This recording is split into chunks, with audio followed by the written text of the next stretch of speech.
Welcome back, Puzzle. How you been doing? Happy 420. What's happening? Good to see you too. Yeah, Good to see you.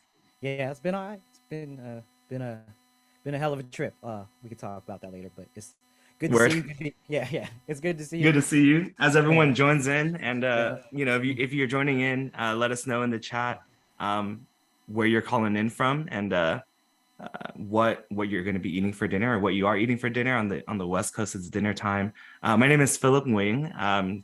I am one of the co-hosts for Accented Dialogues in Diaspora, presented by the Diasporic Vietnamese Artists Network. Before we get to the meat of the show, where we'll be introducing the guests that we have on deck for tonight. I want to give you all a little bit of information about what the Diasporic Vietnamese Artists Network is, our supporters, and some context for this show, Accented, that we've been working on for, I think this is going to be the third year. So again, DVAN, or the Diasporic Vietnamese Artists Network, believes that the stories and aesthetics of a thriving Vietnamese diaspora can unite our global community in its mission to celebrate and foster diasporic Vietnamese literary voices.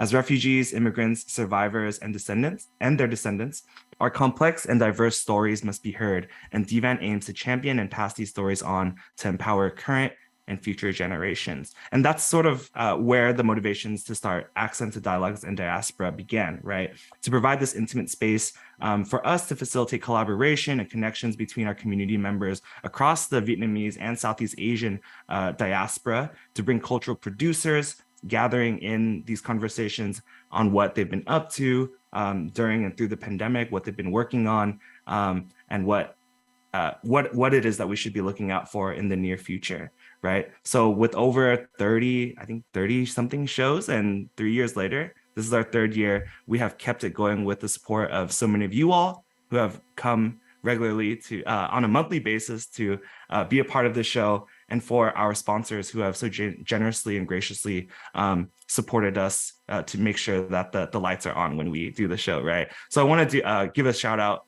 to a couple of our sponsors. The Serdna Foundation is one of them, and they seek to foster sustainable communities in the United States, communities guided by principles of social justice and distinguished by healthy environments, inclusive economies, and thriving cultures. So thank you so much to the Serdna Foundation. For over 5 generations, the foundation has been governed largely by the descendants of John E. Andrews and has developed a tradition of innovative service for those in need of help or opportunity. And everything that we're going to be sharing with y'all today during the show, the full text of it, we'll be truncating it a bit because the format of the show is that we have 2 guests on deck. We'll be putting it out there we'll be publishing it on the radio before some of the portions, they won't go on the radio, they'll be here in the Zoom, so we'll have a chance to interact with y'all, right? We also want to thank AppLovin for being one of our sponsors. AppLovin is a leading marketing platform which provides developers a powerful set of solutions to grow their mobile apps. Their technology platform enables developers to market, monetize, analyze, and publish their apps. AppLovin is headquartered in Palo Alto, California, with several offices globally, and you can learn more about them at applovin.com. And to learn more about DVAN, the Diasporic Vietnamese Artist Network, and what we do, you can visit us on Facebook at @weare_DVAN. On Instagram, weare_DVAN, or on dvan.org. All right. So before we get to the meat of the conversation and interview our guest for tonight's show, which is titled Beyond Experimentation, From Kitchens to Stanzas, we're going to be talking with cookbook author Andrea Nguyen and the poet Kimberly Nguyen. I have the very distinct honor of introducing my co-host for Accented Dialogues in Diaspora, Thanh Nguyen, who is one of the co-founders of the Diasporic Vietnamese Artists Network and the author of the Pulitzer Prize-winning novel The Sympathizer, which is currently being adapted by HBO into a television series. Y'all may have seen that trailer that went out last week. Its sequel, The Committed, the best-selling short story collection, The Refugees, and the children's book, Chicken of the Sea, which was co-written with his son, Ellison. So if y'all could please give a very warm welcome in the chat for our host with the most, Mr. Viet Thanh Nguyen. Hey, Philip, so great to be back here with you and with DJ Puzzle. Such a joy to be a part of this show, Accented, bringing much love to the Vietnamese diasporic community, and with 2 really great guests tonight. And we'll be talking to Andrea Nguyen, And then we'll also be talking to Kimberly Nguyen as well. A lot of Nguyens on this show, which is fantastic. So, hey, were you ready to get started? I think we are ready to get started. I know DJ Puzzle just got muted, but should we unmute him for the intro music? Okay. DJ Puzzle, if you're listening back there, you want to unmute yourself. We're actually not going to do the intro music for this evening. Oh, snap. My fault. Yeah. Yo, it's been a month. It's been a minute since you've been back, DJ Puzzle. But to give everyone in the Zoom a quick heads up, we got about half an hour with Andrea to start off our show. We'll have a short break, and then we've got about half an hour with Kimberly. And then following both of their interviews for the radio, we'll have an open-ended Q&A section. So if any questions come up, please feel free to drop them in the Q&A module somewhere down there on Zoom in the webinar portion. I'll pass it back to you, Viet, to introduce our first guest. It's such a delight to be here talking to Andrea Nguyen. She was born in Vietnam and came to the United States at the age of 6. She's written 7 acclaimed books, including the Pho cookbook, which won a James Beard Award. Epicurious named her one of the top 100 greatest home cooks of all time. A former contributing editor at Saveur and columnist at Cooking Light, Andrea Nguyen has written for Food and Wine, Eating Well, the New York Times, the Wall Street Journal, and the Los Angeles Times. Andrea, welcome to Accented. Thank you so much, Viet. Thank you so much, Philip. Hey, I don't know if you remember, we actually met in person once at it was a Christmas party where you were the chef. I mean, I thought it was a great honor to finally, be able to meet the great Andrea Nguyen and taste her cooking, because your first book, Into the Vietnamese Kitchen, which was published in 2011, I believe, is a book that I own. And it is a much stained and abused book, which means I actually use it for cooking, and it's not just there on display on my shelf. And I'm a terrible cook, but I think that recipes are amazing. So it's not your fault that the dishes may not turn out exactly as I tasted them when I met you at this Christmas party. But it was a really memorable occasion to see you there. It was, Viet. It was a fun Christmas party in LA in a penthouse in Pasadena, I remember. And who showed up? Martin Sheen showed up, right? If we're talking about food, and then Martin Sheen from Apocalypse Now shows up, and he was great, actually. I didn't bring up Apocalypse Now or anything like that, but it still struck me as a fun night. I'm wondering. I think you are probably the best known Vietnamese cookbook author in the United States. And you're certainly one of the best known representatives of Vietnamese cooking in the United States. What do you think has changed when it comes to Vietnamese cooking and the way that Americans look at it in the last 10 or 20 years that you've been a professional on this scene? Well, when I started out, it was just like me and a handful of other people who were a lot older than I was. And they wrote books that I felt that exoticized Vietnamese food, that made people think like, oh my God, I've got to have this long list of ingredients. And everything was about like the motherland. Everything was kind of painted with, women in conical hats or in rice paddy fields. And I wanted to express Vietnamese food as it happened and as it unfolded in America, to really embody my Vietnamese-American experience. But there was always still back in 2006 when Into Vietnamese Kitchen came out, and I'm okay with dating myself as being as old as I am, because I'm old by today's standards in food.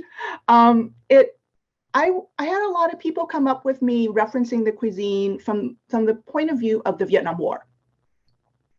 So you had people who, vets who would talk about positive eating experiences, and others who were traumatized by nước mắm. And people who would kind of look at me in a way like, oh, I'm so sorry this happened to your country. And I'm like, I've been living here since I was 6, man. It's like my experience is very much being Vietnamese in America, being Vietnamese-American. But I knew that I represented something to those people. But now, as I've just strangely been able to hang in there, honestly. As it turns out, I'm kind of good at writing cookbooks. There have been like a lot more younger people who've gotten into food and professionally in writing in particular. Honestly, a lot of Asian people that I met in the first half of my career, and I've been doing this for like 20 years, they were like in test kitchens. So I was like, is this because we're good at numbers? You know, I mean, why are we in test kitchens? Why aren't we writing? You know, we can't just be like checking, you know, recipes to make sure they work because they need to work, but we can do more than that. But now there are writers who are Asian American and more writers who are Vietnamese and chefs who are doing what I call crossover restaurants. They're next generation. And I'm so excited, for example, in New York and in early May, I'm doing 3 events with 3 Vietnamese women chefs. I'm just like so stoked about that. I never knew that would ever happen. This is really fascinating, you know, because I'm a writer. So I write books, I write stories and everything like that. But you're talking about cookbooks also as its own genre of literature and of writing as well. And you gave us some hints at the way that the whole cookbook genre, especially when it comes to Vietnamese food, might have changed. You know, when I look at cookbooks, especially cookbooks from, let's say, Asian authors or Asian American authors, Asian diasporic authors, there is oftentimes, it seems like, an expectation that the food has to be tied to the personal biography and story of the author, and so that is interesting for some people. But does that have to define the entire genre of Asian or Vietnamese cookbooks? Yeah, and we're always looking back, and I always feel like there is a you need to be validated by your elders, right? And there's this thing of, you know, paying homage to your heritage, which I'm all for. But I think that when I was a writer, and you know, you talk about like when you were young and you, like, I think nearly failed Maxine Hong Kingston's class, right? And it's now, look at you now, Viet Thanh Nguyen. And like we age, and thank goodness we age well, like a decent bottle of wine. And so I like to think of myself of having, now that I'm in my early 50s, a lot wiser and a lot more confident about what I want to present in terms of my food. And I'm telling people now that you don't have to cook the way your parents cook, because your parents don't cook the way they used to cook. And that's a point of distinction that we need to make. And also the food in Vietnam isn't stuck, you know, and so go with that wave, but also understand where your roots are formed, and that foundation for everything, you know, that we do in writing, in just, you know, even if you like worked on cars, you need to know about cars, you know, basic stuff, so that you can riff and create. So there is always like that thing of like, everybody loves the Nona, the mẹ già, you know, I call my mother old mother. And it's like hilarious to people. People on Instagram love her. But I'm just like, hey, you know, I'm going to be old sometime.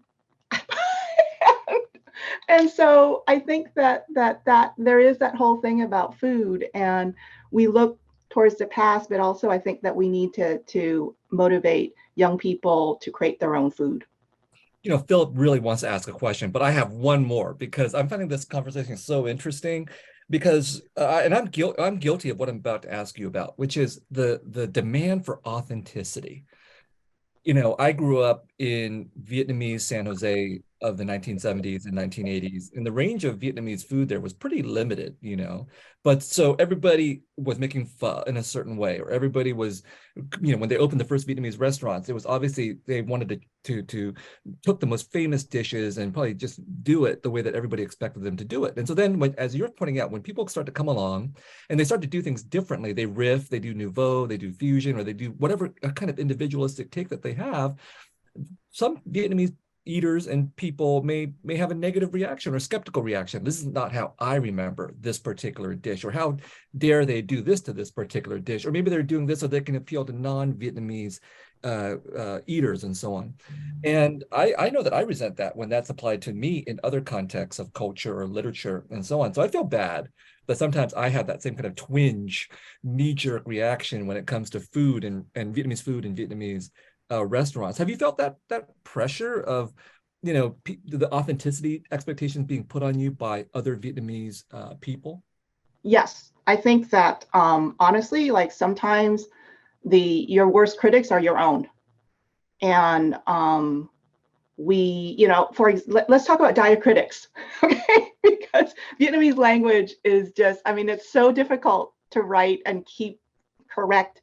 And then when you're trying to present them in text, you got to choose the right typeface. And with cookbooks, they're what are called an illustrated book. Viet, and you made a children's book that's illustrated. So like it's hard to keep all of that presentation, the visual stuff straight on, and authenticity. For me, it's like I go down to the diacritics and where they're sitting now, and people expect that.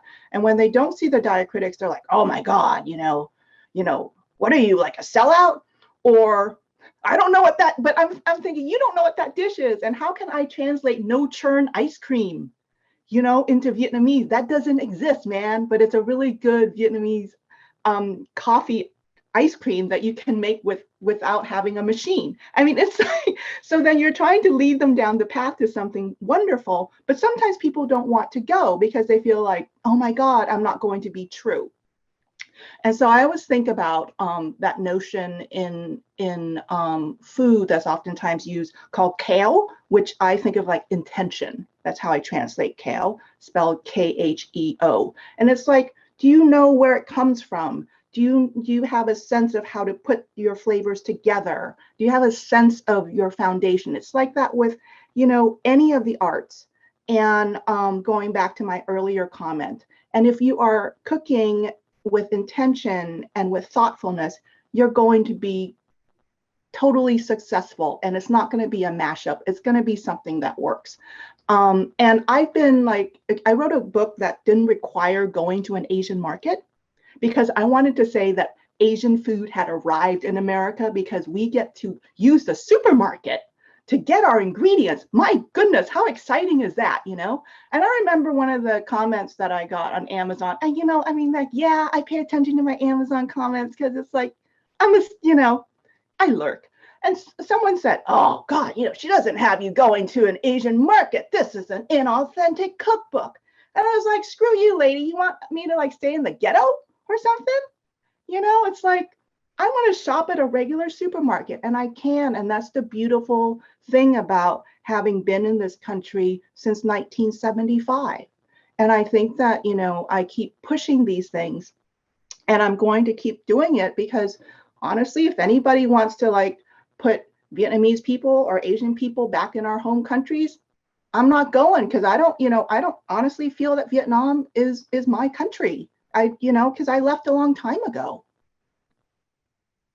No, definitely. I mean, thank you so much, Andrea, both you and Viet. I feel like there's so many things intertwining, right? Because I know, as you're mentioning these supermarkets, I know that Viet oftentimes talks about how his family was one of the first families to open the new Saigon supermarket in San Jose, right? And so food has always been this thing that has not just marked Vietnamese culture, but Vietnamese-American experience in the United States, right? And how we want to say make the best of what we've got. And oftentimes, right, I think my entry point into your work, Andrea, I'm pretty sure I've been gifted your cookbooks before, and I've got them on my shelves on Christmas. But I feel like I started paying much more close attention to a video on Munchies that you have, where you're giving a tutorial on how to make a banh mi. I won't say the perfect banh mi, but a banh mi your style. And while you're talking through the video, you're also working through these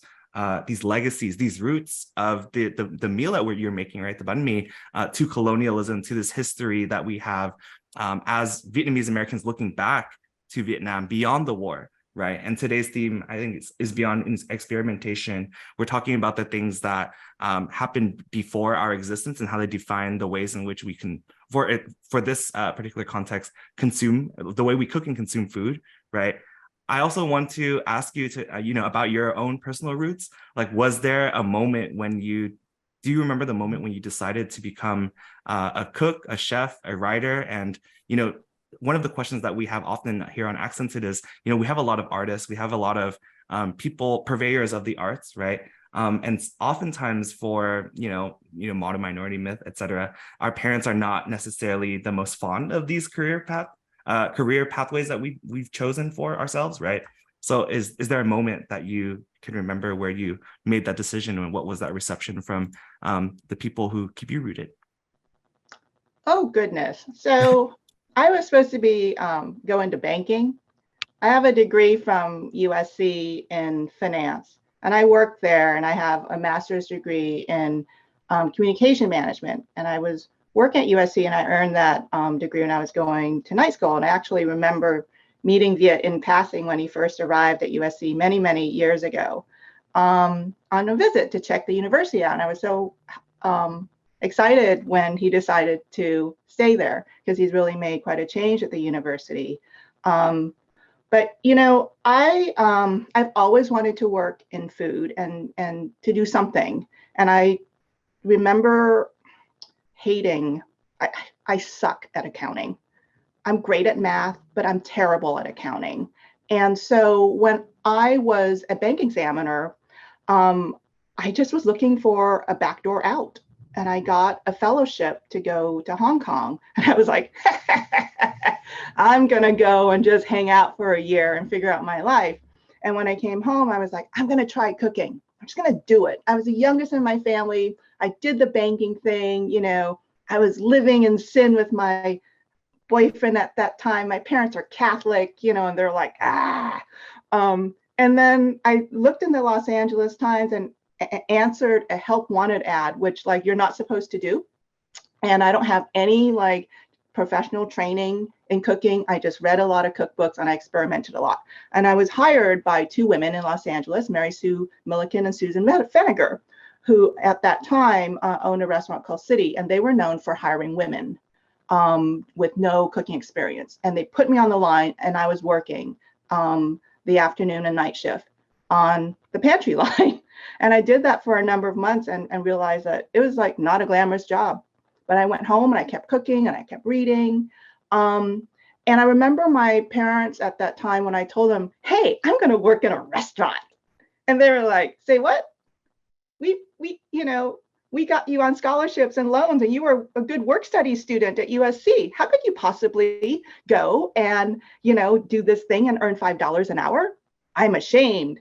But then when I left that job, and I said to my parents, you know what, this is just really hard work. I don't know if I want to do this anymore. What my father said to me was, I will pay for you to go to cooking school. And that was in 1993. Oh, wow. He totally changed. And this is a man who seriously, I was a scholarship child and grants and stuff. I didn't know where he was going to get that money to pay, but he was willing to put his money down, and I was like, no, I don't think, I want to own a restaurant, but I'm going to do something in food. And so it was many years later that, I couldn't get arrested. Agents wouldn't take me on because they're like, you're not on Food Network. Nice idea. But, and at that time, my first cookbook was called Pasta Fish Sauce. And they're like, interesting name. Don't know about this fish sauce thing. And I wanted to write it with my mother. Again, going back to Viet, as comments and questions about that whole thing with parenting and stuff. I thought that my first book should be something to do with my mother. It's connecting, legacy and stuff. But it wasn't until 2003, and it had been many, many years, at least, 5-6 years. It took me a good 10 years before my first cookbook was published. And I just was like, I'm just going to see where this takes me. And so I had other jobs. We all have to have, side hustles, right? Right. And I think it's more than a passion, Philip. I think that you have to be kind of obsessed if you're going to do something in the arts, to just kind of like take the leap. Mm. Oh my gosh. And now, this is your 7th cookbook that you're working on. Your first one published in 2006. I wasn't going to mention it, but if you decided to go to cooking school in 1993, that's about a year before I was born. So your history and experience cooking, it predates my own existence, which is incredible. What's changed for you from the first cookbook until now? I mean, what's different about the 7th cookbook, Evergreen Vietnamese, right? And why, I know it's up and available for pre-orders now, but what's different in Evergreen Vietnamese that you feel like has changed since the first cookbook that you published? This is a very modern cookbook. So I have hacks in there for things like oven fried jiaza, oven fried imperial rolls. And it's the kind of thing that and I will and I'm much more honest with my readers. Like this is hard work, you're going to be making, cooking with a lot of vegetables. And it was funny, Philip, you mentioned that we're going to get to the meat of the conversation here. And Evergreen Vietnamese is mostly about vegetables. And it's really about the roots of Vietnamese cooking, which is heavily plant dominant. And we're an agricultural society. My mother, who's 88, she says, yeah, because we are agricultural. It's all about agriculture. And meat is really used as an accent right. to season food. So anyway, cooking with vegetables can be really challenging. You got to chop a lot. So, I'll say to people, here's a whole 2-page spread on how to deal with lemongrass, because when you look at it, if you're new to lemongrass, it looks like a baton. And how are you going to deal with that to extract all the flavor from it? And it's such a key ingredient. And so there's that honesty. There's also these fun modern hacks. There's playing with words. And when we write cookbooks, honestly, this is so sad. There is a relatively limited set of vocabulary words for writing recipes. You add something, you stir something. And my goodness, if I use the word dump, that's like a stretch, to tell someone to dump recipes in, because is that the voice that you want to use? But maybe that's at that time, you really do want people to just dump the ingredients right into the pot, and stir it swiftly. So I try to work on my writing to make it more dynamic so that I can get people to cook, because a lot of people don't want to cook, but they come to my work because they want me to show them something. And I have to be a cheerleader and a friend, and I don't want to be my mother in the kitchen, because she was always watching over my shoulder when I was growing up. And now we're more like buddies, so that also changes, that I used to fear her, and now we're cooking friends in the kitchen. So I think that, over the years, I've given myself much more creative license with the cuisine, but I also have a point to make about every single book and why it exists. So Vietnamese Food Any Day was hey, you can make Vietnamese food from the supermarket, because we're here, we're Americans. With Evergreen Vietnamese, it's about returning to food roots, but it's also about healthy cooking. And it's I'm not going to follow the Mediterranean diet, because that's just not in my DNA. And we have plenty of healthy food concepts and recipes and ideas in Vietnamese food. We just have to underscore them again. Our cuisine isn't about meaty sandwiches and big bowls of pho. Even though you look at all that, man, what comprises those dishes? Vegetables. Right. And I mean, it's kind of reminding me before we get to this, this is Philip Nguyen, and I'm here with my co-host Thanh Nguyen for Accented Dialogues in Diaspora, presented by the Diasporic Vietnamese Artists Network. We are talking with the chef, author, teacher, Andrea Nguyen, about her 7th cookbook, Evergreen Vietnamese. Andrea, when you were talking about how, instead of following a Mediterranean diet, we can perhaps follow an evergreen Vietnamese diet, I think, in the same way that Western therapy doesn't work on Eastern minds, sometimes Western recipes don't really fulfill Southeast Asian stomachs, right? one of the questions that I wanted to ask you is, in the opening of your book, you're writing and kind of along the same lines as your movement from thinking about having to do a cookbook with your mom, right? But still kind of being rooted in Vietnamese culture, history, and also language in the way that you're describing food and how to put together recipes, right? Like I feel like to say dump in Vietnamese is to dull, and that's kind of not really productive in a Vietnamese-American sense, right? When you're cooking. You write that you strive to create dishes that are đậm đà and hấp dẫn, right? Words that I grew up hearing my dad say to my mom as she cooked, right? Can you tell us a little bit more about what these terms đậm đà and hấp dẫn mean to you and how that they inform your cooking philosophy? Well, I have to tell you that part of it is because I own about 100 Vietnamese cookbooks that I bought in Vietnam. And when you read those cookbooks, they always at the end, the recipes are very short. They're like impressionistic. And so oftentimes at the end of the recipes are like, oh, these are like important points.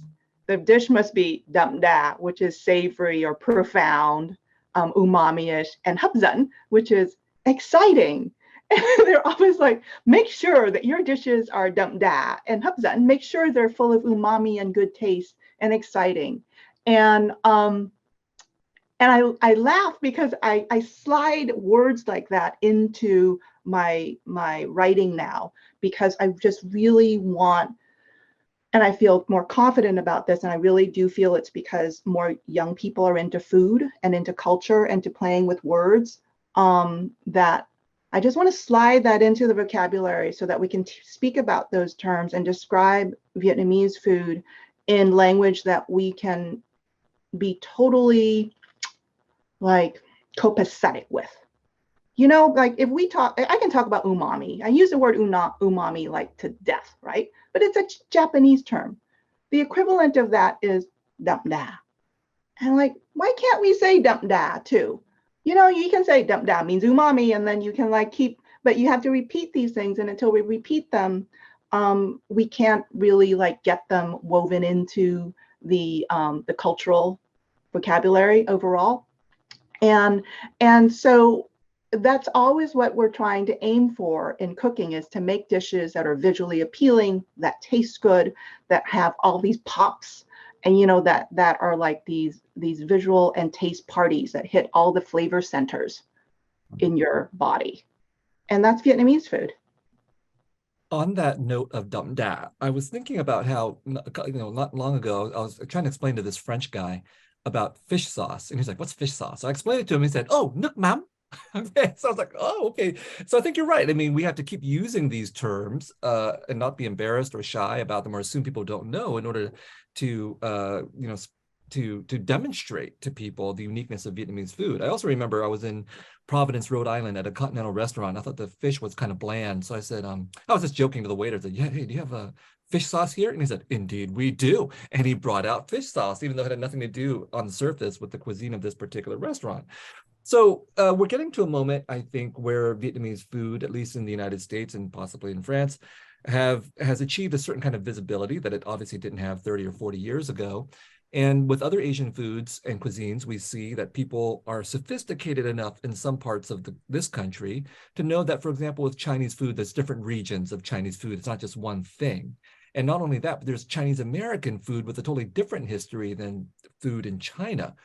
So you brought up Vietnamese food and Vietnamese cookbooks. I'm wondering if you think there's now, could we say, a Vietnamese-American cuisine that is somehow distinct from the Vietnamese cuisine that people eat in Vietnam? Yes.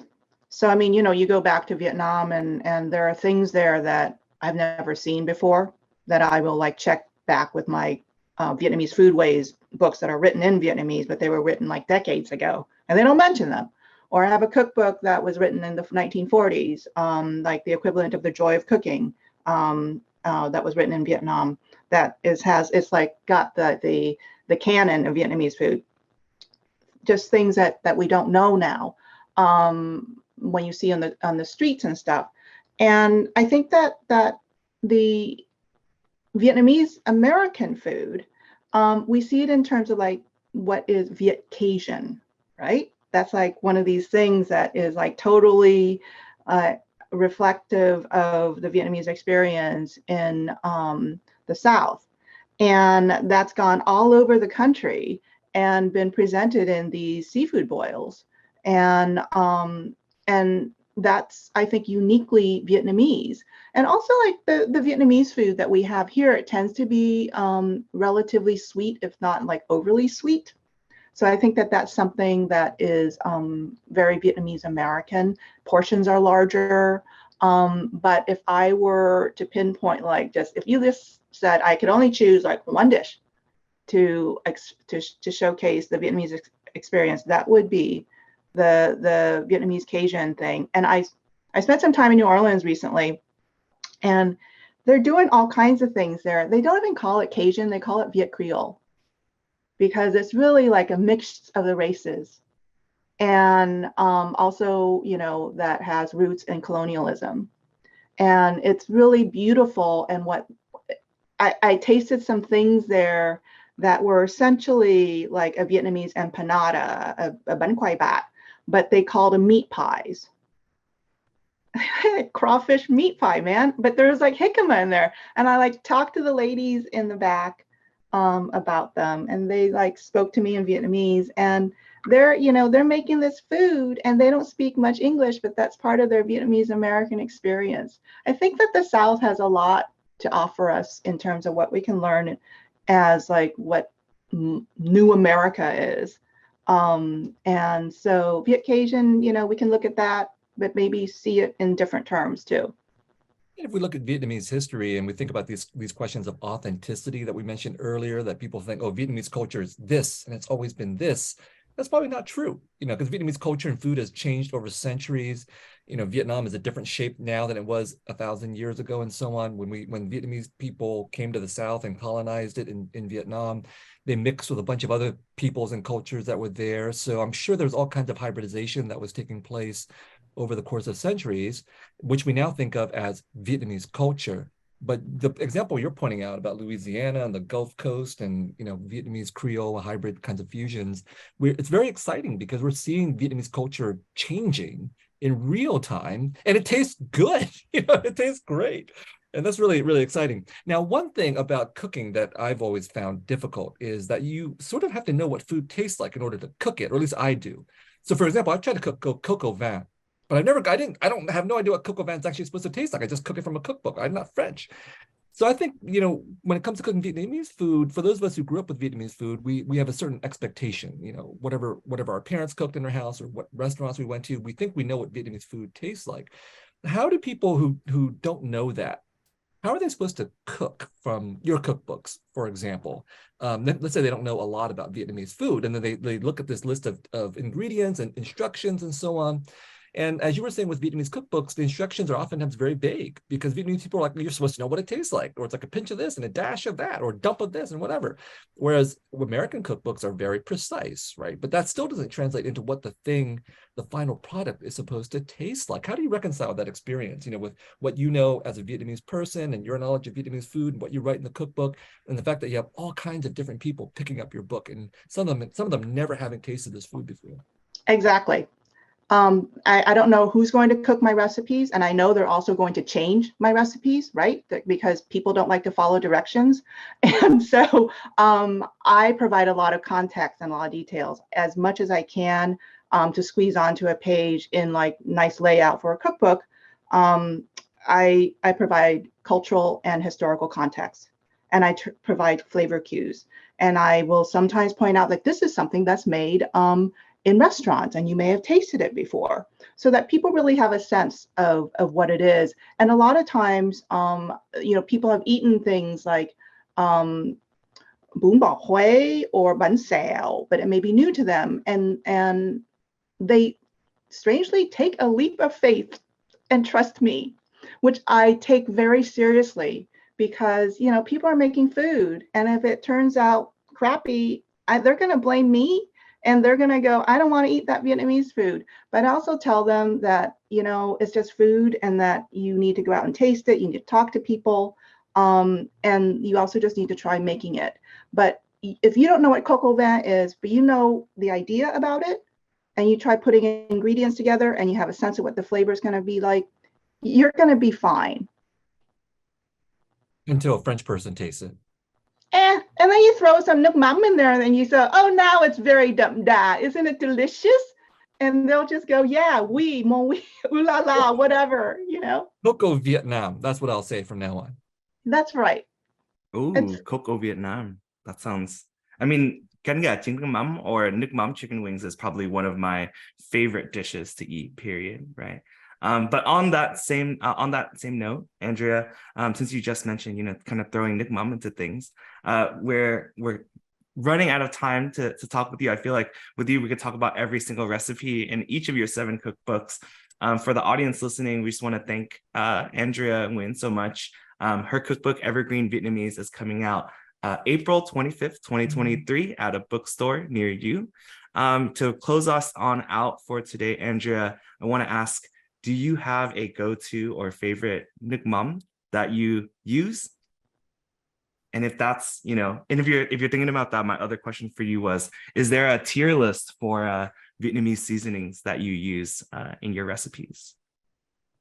Okay, so my go-to nước mắm depends on what I'm using it for, but I really love Sun. It's a little bit hard to find. The reason why I like Sun is that the fish sauce is 5th generation, comes from a tiny island, and the fish sauce maker is a woman in her late 20s, early 30s.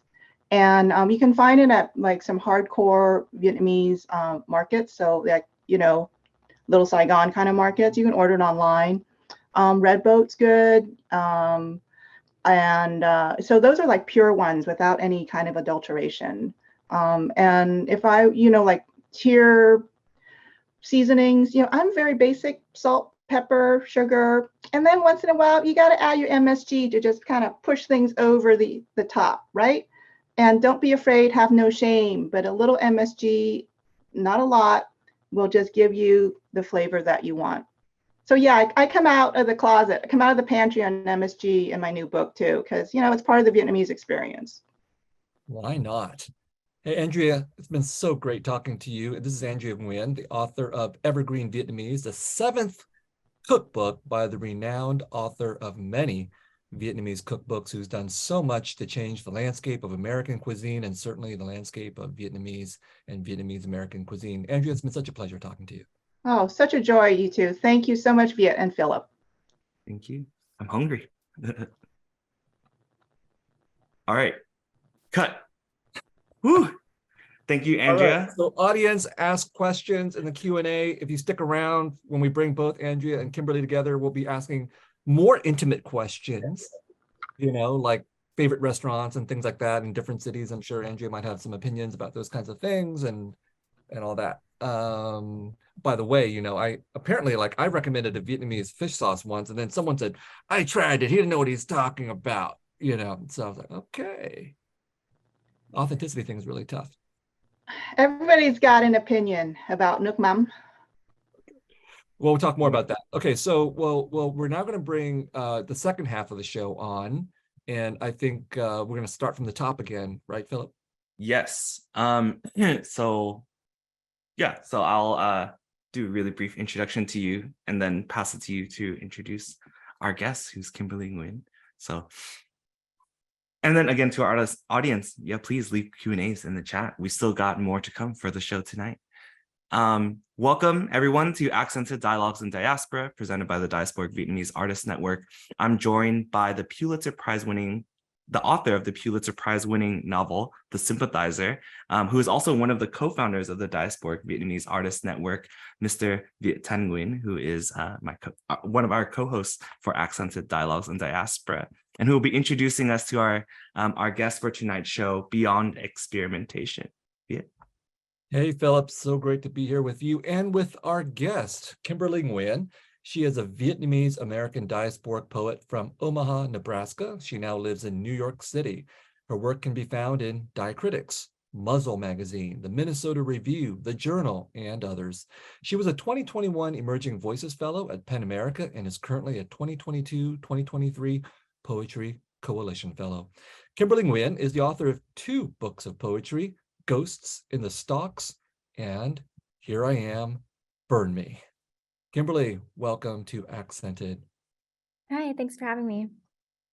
You are a poet, and we're going to talk about the poetry very, very soon, but a lot of people might know you for something different, which is something that happened just a few weeks ago on Twitter when you posted something that had huge exposure and brought you even to Good Morning America. Can you tell us about what it was that you tweeted?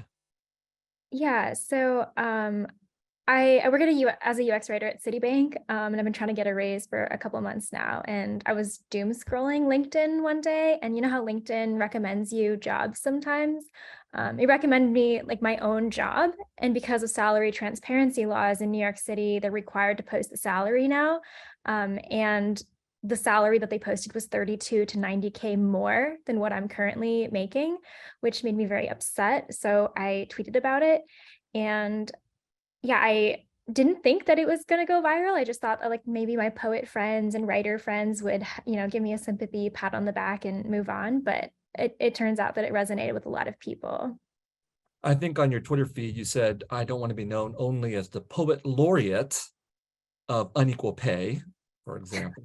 But it seems like, this is exactly what poets should be talking about. This is like the human texture of things, right? The injustice that you were describing in this particular tweet about being underpaid, and then watching your company, ask in front of your face for someone else to do your job at an even higher amount of money. Now, you describe yourself as a UX writer. What is a UX writer? Yeah, so a user experience writer basically writes any text that is on the digital interface. Like at the top of this like bar right now, it says Zoom webinar. Some copywriter decided that it would say Zoom webinar. Some copywriter decided to put attendees and then the number, or to call it chat and not message. So those are the decisions that UX writers make. Is there something that you're particularly proud of that you came up with as a UX writer? Yes, but I can't talk about it because it's an NDA right now. Right. It just seems to me that even the way that you describe things, Zoom webinar, for example, I don't know if it's poetry, but there's certainly a conciseness to that the UX writer has to come up with. And I'm just wondering if there's a connection between your poetry, and which we're going to talk about, but your poetry is, I think, from my experience, typically a much more condensed version of language, much more intense version of language, which serves one purpose. And then with UX, user experience, you're being asked to do something different with language that has a more utilitarian purpose, but nevertheless also seems to be paying attention to the condensedness, the condensation of language in some way that affects the user, or maybe more poetically, the reader of this interface. Yeah, so I actually think that poets are actually very well suited for UX writing, because one thing about UX writing is that you're working within a constraint of space. You only have a certain number of pixels to get your point across. And also in poetry, usually you're using form to guide readers through the experience of your poem, or through the experience of, that you have or you're trying to convey to them. And in user experience writing, you're also considering the experience of the user. You do have a limited amount of text in order to help users get through a digital landscape. So I think that they're very similar. That I could see like a user experience being like poetry. Absolutely. And for example, you're a poet, and there are quite a few poets now working with other kinds of texts, for example, like poets who have worked with legal texts, or poets who have worked with the texts of military manuals and documents and things like this. And recognizing that in these other kinds of languages, these other kinds of discourses that the law deploys, that slavery deploys, that the military deploys, there's a sort of intensity to the language that's not there necessarily for art, obviously, but which the poet can repurpose for her own purposes. And oftentimes the poets I'm thinking of, like Vang, for example, are turning towards these other discourses because they've affected them personally. Vang wrote a book, Yellow Rain, which is, I love her book, Yellow Rain. And she turns towards the language of scientific discourse around the Hmong refugees and the Hmong who fought in the Vietnam War, and how they were subjected to yellow rain, this chemical warfare. So let's turn to your poetry now. And, you know, I'm wondering, you describe yourself as a Vietnamese diasporic poet. How has the history of the Vietnamese diaspora shaped you as a poet?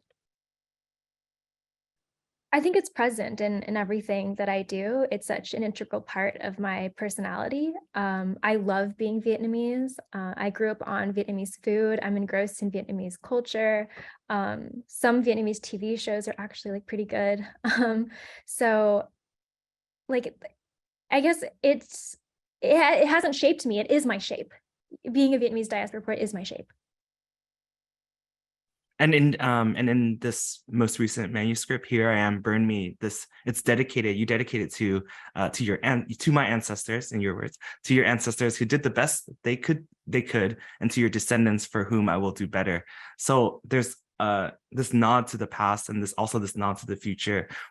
How do you feel is your positionality at the interstice of, you know, these this sort of paradigms of what it means to be a Vietnamese-American writer, or a diasporic writer, or a refugee writer, and all the possibilities that lay in front of you in your work, right? As tonight's theme is beyond experimentation. How are you sort of pushing that boundary? Yeah, so there's a quote by Aristotle that goes something like, history describes what has happened, poetry what might. And I took this class a long time ago, kind of really analyzing the difference between poets and historians, and kind of imagining the ways that they work together.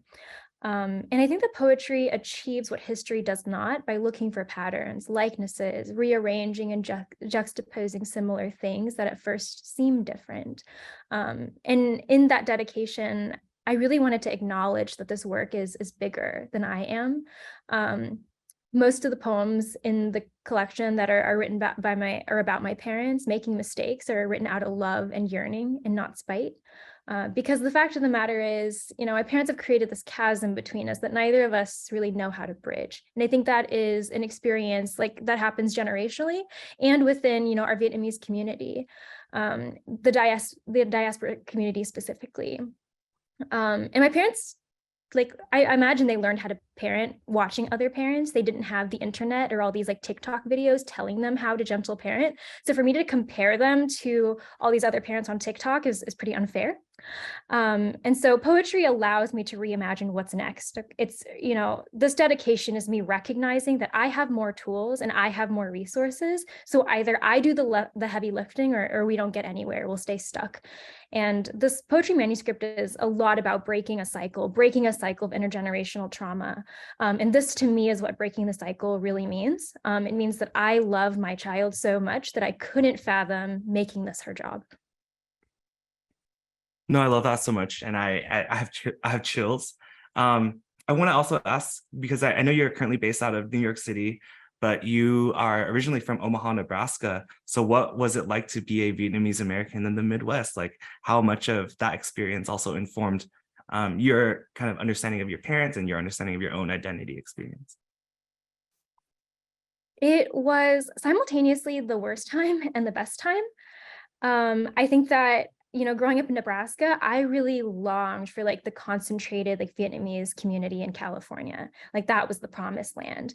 And I think like my parents and I, we always said, you know, someday when we retire, or, you know, I think it was more like someday when you get rich. That was my parents said, someday when you get rich, you're going to move us all to California and we're all going to live there and like eat Vietnamese food and like live happily ever after.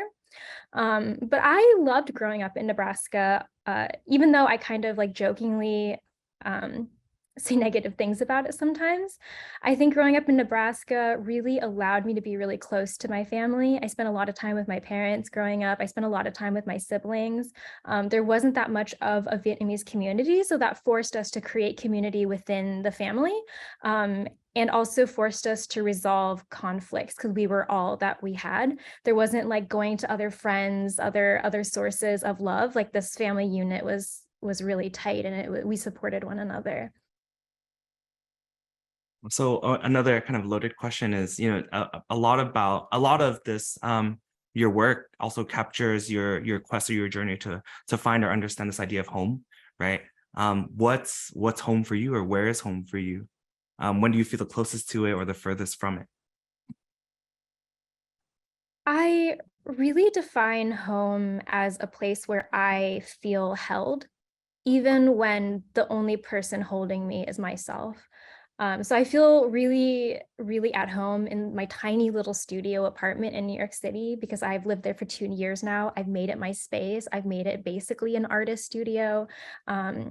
There's there's an electric piano, which I definitely don't have room for in my studio apartment. There's a desk for me to write at. So it's the space that allows me to take care of myself. And I think I feel furthest from home when I'm in a space that isn't conducive to me being able to take care of myself and being able to hold myself and provide things for myself like self-love, comfort, rest, things like that. So this is Viet Nguyen with Philip Nguyen on Accented. We're talking with the poet, Kimberly Nguyen, about many things, but her poetry and her upbringing in Omaha, Nebraska, and her move to New York City. And I'm wondering, that move from Nebraska to New York City seems in some ways to be a very typical New York story. Everybody's come from somewhere and they've come and you've set up this space for yourself in the studio. Do you see this as a romantic experience for yourself? Do you see this as part of the poetic experience that you had to leave Omaha, Nebraska and move to someplace like New York City in order to become a poet, or would you have been a poet anywhere else? I think I really had to have this experience because the things that I learned in this move have really lent themselves to poetry because as we all know, the publishing landscape is very like gatekeepy. And you kind of have to jump through these hoops and learn how to navigate kind of this industry. And one thing that I learned, well, first of all, I went to college in New York. I went to Vassar. And the reason I decided to go to Vassar and I decided I wanted to go to quote unquote an elite college is in high school, I really had this idea. I was like, you know what? I'm just as smart as the rich kids. I'm just as talented as the rich kids. I deserve to have the same education that these rich kids have. Not understanding at that time that also means I'm going to be entering a space that isn't made for me.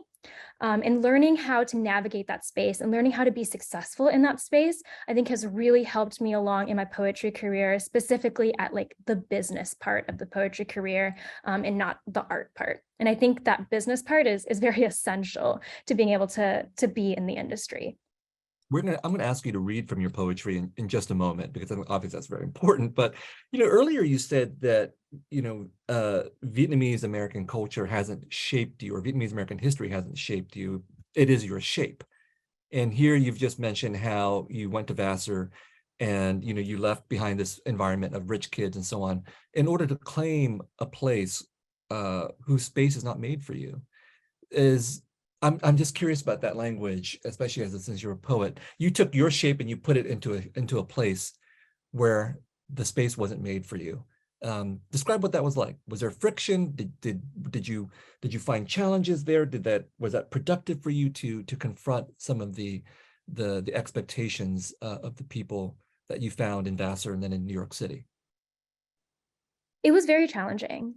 And I think when you're going through it, you cannot see how it's going to help you later. You're just going through it in the moment. You're just trying to survive day by day.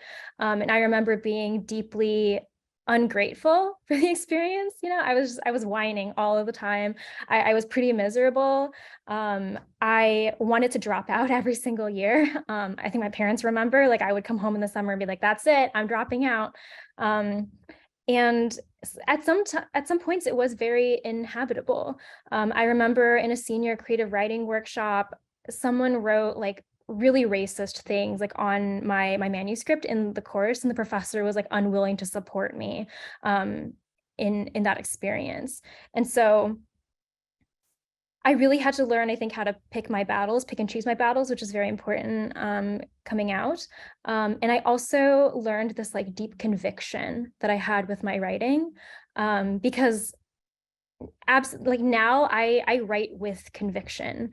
And there's nothing like I take feedback. I'm good at constructive criticism, but there is just a point where I do draw a line and I say, you know what, like this feedback, I appreciate it, but I don't think it's coming from a place of appreciation or love for me as an artist. I think it's coming from someplace else. Let's hear some of your poetry, Kimberly. Yeah, the selection that I've chosen for tonight is called No, Where Are You Really From? And initially I intended it to be a snarky poem in response to the question, like, no, where are you really from? But as I started writing the poem, kind of this idea of rewriting my own origin story came out, and I'm really excited to share this poem. Because my father says I came to him in a fever dream. That homesick, he closed his eyes and tasted Eden. His tongue split open, and from the folds I emerged. In another version of the story, I'm a reincarnation of an unfulfilled life, a raindrop that never reached the bottom of the mountain before the earth swallowed it. In an old myth, I am delivered by either the waves or the shore, depending on the translation. But in the true version of the story, I was salt. I would know. I was there. I remember. I calcified into bone. I became the rib of a fish that my father caught and brought to my mother, that my mother cooked and set out for dinner. Midway through the meal, I caught in her throat. Before I was bone, before I was salt, I was an ion waiting to get caught somewhere. Aren't we all waiting to get caught somewhere? My mother coughed and coughed. A swallowed bone passes from this iteration to the next. In one final hack, she expelled me, pulled me out, put me down.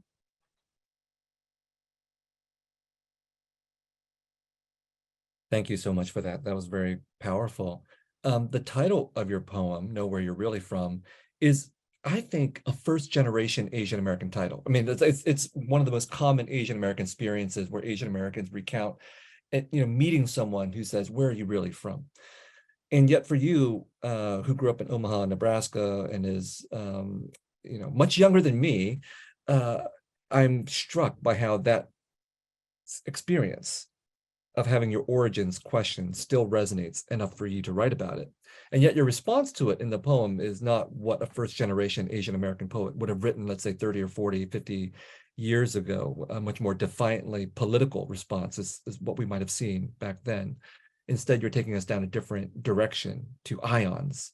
So I'm just curious about that. I'm curious about that experience, about whether in Omaha, Nebraska, or even in New York City, whether you've encountered this question, where are you really from, and why you decided to respond in this particular fashion.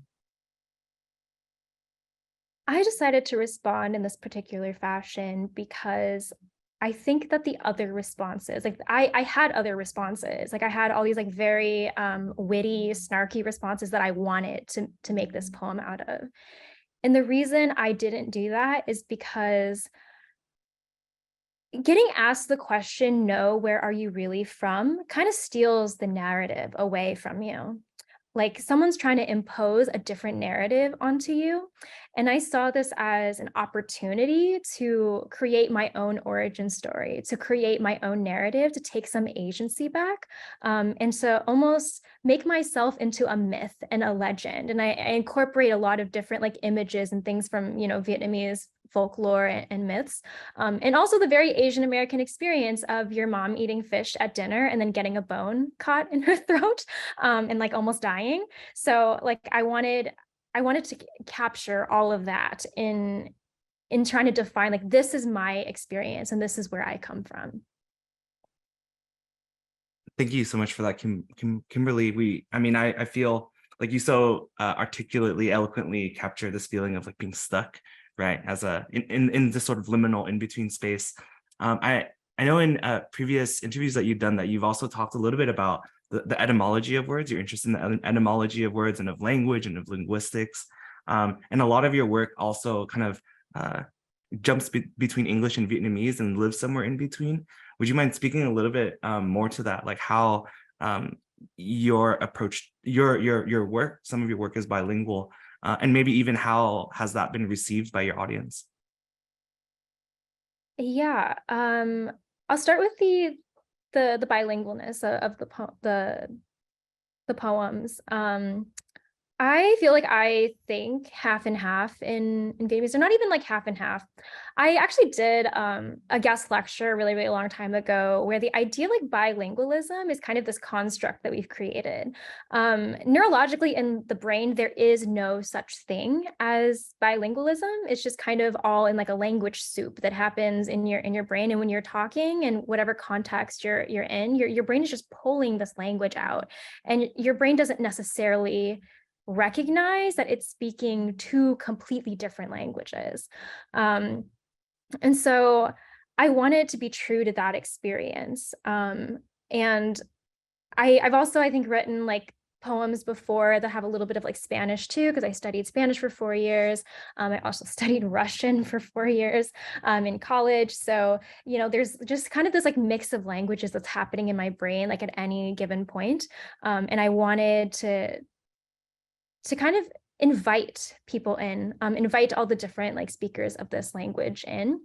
And as far as my interest in etymology, a really, really long time ago, I thought that I would be able to trace the pain of colonialization through language. Like I thought there was a way that you might be able to pinpoint exactly like where, because I think language holds trauma, and we think of language as, you know, having like colonial roots. There's trauma that's being held in that language, and I really wanted to explore the idea of what lies behind that language.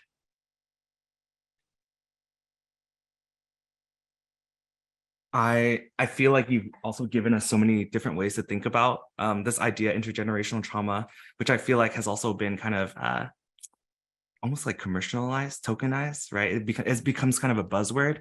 And I think like the depth and the textures of your poetry and just this conversation that we're having, I think speaks very profoundly to, I think, my sensibility as a Vietnamese-American in the second generation who is a descendant of refugee immigrants, right?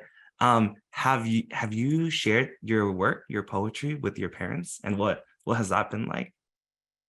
My parents are actually on this call right now. So hi, Mom and Dad. This is, I think, one of their first 5 at least times, you know, coming into my space and watching what I do. Very graciously, I don't think my parents read my work. And I think that is a privilege for me, because I can say whatever I want, and I don't get any backlash for it. But I also, at the same time, like, I want to acknowledge that I never write anything out of spite, right? I think sometimes like we get this idea of writers being like, hee, you wronged me. So now like I'm gonna write some stuff about you. It's gonna be like permanent and everyone's gonna know what you did. The story that I write is not about them, as self-centered as that might sound. It is about me. It's about my journey and it's about my experience. And they happen to be characters that I've encountered in my journey, in my experience. And sometimes they have caused me pain. And that is a very human thing. I don't think any relationship that you have with anybody is ever going to be without pain, without transgression. But also, the journey too is me learning how to have compassion, understanding, empathy.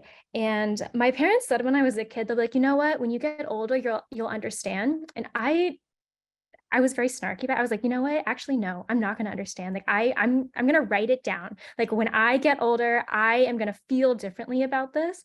And as I get older, I find that, you know, my parents and I are actually much more similar than we are different. And, you know, I appreciate that perspective as a young adult. I will say that I also have Vietnamese parents. I'm not sure what the background of your parents happen to be, but my parents were refugees and shopkeepers and everything. And I never told them I was going to become a writer. I thought that's just too much information. They don't need to know that. It was enough that I was going to become an English major. That was like weird enough as it was. And when I started publishing stuff, I didn't want them, not that I didn't want them to read my stuff. I was like, wow, they've already suffered so much. Do they have to read my stuff on top of that? So that was never very important for me. So, but it was important to me that they were actually proud of the books that I published. And it seems like your parents are proud of you as a poet, which is fantastic. One of the other interesting things about your biography that you brought up is that you studied Russian and for 4 years, and great credit to you because I studied Russian for 1 day. I went to the Russian class, and this was a long time ago when I thought studying Russian might actually have some real geopolitical implications. This was still during the time of the Cold War, okay? There was still a Soviet Union. This is not the case in your situation. Why, just out of curiosity, did you study Russian for 4 years? Okay. So at Vassar, taking a language is a requirement. And unfortunately, all of the language courses are year-long courses and they happen at 8:30 in the morning, all of them. And I was like, no, if you make me do that, like I'm going to fail this course. And the Russian department approached me and they said, so we have this intensive Russian course for the second semester. So we smushed 2 semesters of Russian into one, and it's at noon. And I said, you know what? I can do that. So I started taking Russian because it was not in the morning. And then I just decided to continue with it because I was like, you know what? One semester is not enough. Let me like try to get some fluency in it. And then, one thing led to another, and then I became a major. So I'm a Russian major. I mean, honestly, that's one of the best marketing tools ever at a university. Market the course, 12 p.m., Tuesday, Wednesday, Thursday, no Mondays and Fridays. And I will say, when I was studying Vietnamese in Vietnam, all of my Vietnamese language teachers had actually done their degrees in the Soviet Union and knew Russian. But by the time I got to Vietnam, that was out of fashion. The Soviet Union was over. And so all these Russian language teachers had to start teaching Vietnamese to people like me. Now, you brought up the question of marketability, and earlier in our discussion about poetry, you had talked about gatekeeping and the industry of poetry and wanting to move to New York City to better understand the business of poetry. Now, this is actually kind of blunt and brutal in terms of the reality of literature, a little bit different from the language and the aesthetics of poetry, which I still want to get to. But tell me about that. I mean, this seems like a very pragmatic approach to being a poet, that you wanted to actually learn the ins and outs of poetry and publishing as an industry and not as an art. Where did you learn this cynicism, and have you in fact learned the ins and outs of the publishing industry since moving to New York City? Yeah. So I feel like every English major, their dream job generally is either to work in journalism or to work in publishing. And when I graduated from Vassar, I too was this like doe-eyed, fresh college graduate who also thought that I was going to land a job somehow in journalism or publishing. I went to my first publishing interview at an imprint of Penguin Random House. And first of all, when they told me the salary, I was like, no, like absolutely not. I live in New York City. I can't live on that. And I also have student loans. So I don't know how I'm going to pay these student loans and live in New York City. I'm going to need to have like at least 6 roommates and live in the basement of like some restaurant or something.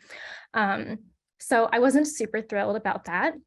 But also, interestingly enough, and the real reason why I really felt like I couldn't take this job, because you can always side hustle all this stuff, is I asked in my interview, I said, the media right now, there's been renewed calls for diversity in media. We are looking, people are looking for representation on screen. We have all of these like diverse films coming out, and it's happening in the publishing industry as well.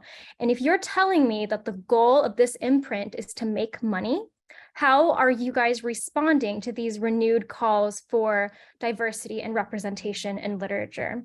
And these 2 editors looked at me and they said, no, not in our industry, like maybe in children's books, but not with us. Yeah, I walked out of that interview. I was like, I'm done. I'm not going to work in publishing. Like, that's it. So yeah, I did learn my lesson. And I think that there are definitely just other ways that I can be productive and increase diversity and, promote other voices in the industry without having to sacrifice my retirement fund and all of my financial well-being and work in the publishing industry. And so I think that when you have like editors like that at the helm of an imprint, I just can't imagine that they are allowing these diverse stories that might be very, very good to come through. We're hearing some of the brutal truths of the publishing industry from a young poet, Kimberly Nguyen, who is here with myself, Viet Nguyen, and Philip Nguyen, hosts of Accented. And before we get back to the poetry, I just have one more brutal question, which is, what was that salary that they offered you, the actual dollar figure? $42K. $42,000. Well, I will tell you that that is actually more than what a graduate student at the University of Southern California, my university, would make. However, it is New York City. So let's go back to the poetry, as fascinating as the economics of being a poet happens to be. But the title of your new book is Here I Am, Burn Me. Tell us about that. I originally had a much worse title from a poem that's no longer in the manuscript, and I proposed it to my publisher, and my publisher immediately emailed me back and they said, "You're literally not going to sell any copies of your book if you call it that." And I was like, you know what? Okay, fair enough. They've been in the industry a lot longer than I have, so I really deferred to their expertise. So my publisher, what is the actual title? What is it that would not sell any copies? Oh no, it's so embarrassing because now I think about it and it's so bad. But it was To You from Another Continuum, because I was really thinking about the space-time continuum. This poetry manuscript is really about the space-time continuum, and I try to teach myself quantum physics in order to write this poetry manuscript. And I failed, but yeah, I was really thinking about the idea of like different dimensions being like stacked on top of one another, time as an entanglement rather than a linear idea. So I wanted a title to like try to encapsulate that, but unfortunately, it's not sexy. It's not marketable. This is free everything everywhere all at once. I'm sure if you had suggested it after the movie, they're like, "Oh my God, this is perfect." Yeah. Yeah, bad timing. If we had like a Vietnamese multiverse, that would be wild. Yeah, my book would be the Vietnamese multiverse. So, yeah, but we really couldn't find a title that we liked. We emailed back and forth. It was like a week-long email exchange. My publisher sending ideas, me sending, alternate ideas. We're just like shooting each other down. But Here I Am is actually the last line of a very short poem in the manuscript. And sometimes when I read the poem, it feels out of place in the manuscript because it's so bold in a manuscript that's mostly very tender and very yearning. But I love this title because all throughout my writing career, people have been so quick to remind me of the consequences of a writing career. From, you'll never make any money, to a quote. There's a quote that says, when a writer is born into a family, the family is finished. This title for me really accepts those consequences. It acknowledges the vulnerability and I guess the intimacy of the work. It recognizes a body of people who are not happy with my decision to become a writer or unhappy with the content of this work or how they are portrayed in this work. But like I said before, I write with conviction, and I wrote these things because I felt like they were things that I had to say. And so I'm essentially saying that like I stand behind the things that I've written in this book, come what may, and that I recognize that may not always be a positive outcome. Thank you so much, Kimberly. This is Philip Nguyen here with Accented Dialogues in Diaspora, talking about things like the space-time continuum, about trauma, about how it gets passed on. Kim, I think the last question that we've got for you for today, you have a series of verses titled On Being Too High, and I found it quite profound because to be an anhai and to be an eldest son of an eldest son, there's a term for that in Vietnamese. It's called it's Giao Dit Tôn, right? But to be an eldest daughter of an eldest daughter of an eldest daughter, I don't think, from what my understanding, there isn't a term for that, right? What I would want to ask you is, should you have a daughter, what is it that you would want to pass on to her as a lesson from your experience being the eldest daughter of an eldest daughter of an eldest daughter? I think the point of me writing these poems is me expressing what I don't want to pass on to my daughter. These are things that have been passed on to me and that don't sit well with me or have like ruined my life. And I am saying, like, I'm not 100% sure that I know what the path forward is, because it's a new path. I'm forging a new path, but I am saying that these are the things that we are going to leave behind. These are the things that are going to die with me. And that is an incredible note to end our episode with. This is Viet Nguyen. With Philip Nguyen of Accented, we've been talking to Kimberly Nguyen, the poet and the author of Here I Am, Burn Me. Kimberly, thanks so much for being with us. Thanks for having me.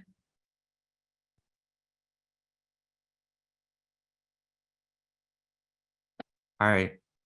Hut for part 2. Boy. Oh man. I think there's something wrong with the light, because I look really pink in this screen for some reason. I don't understand. Hey, can we have Kimberly and Andrea back on? Well, maybe DJ Puzzle can give us a little bit of a segue. Yeah, Puzzle, you're muted, by the way. Yeah. Whew. I'm like,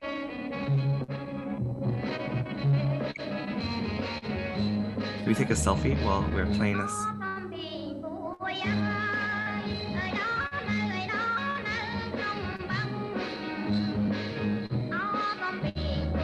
Happy TLC New Year, y'all. Puzzle's gonna play us for a few minutes in the intermission, then we'll be back. Drop your questions in the Q&A. How long is information? 2 minutes? 2 minutes.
Big love, yeah, big love, big love. DJ Puzzle's album, in case you were wondering.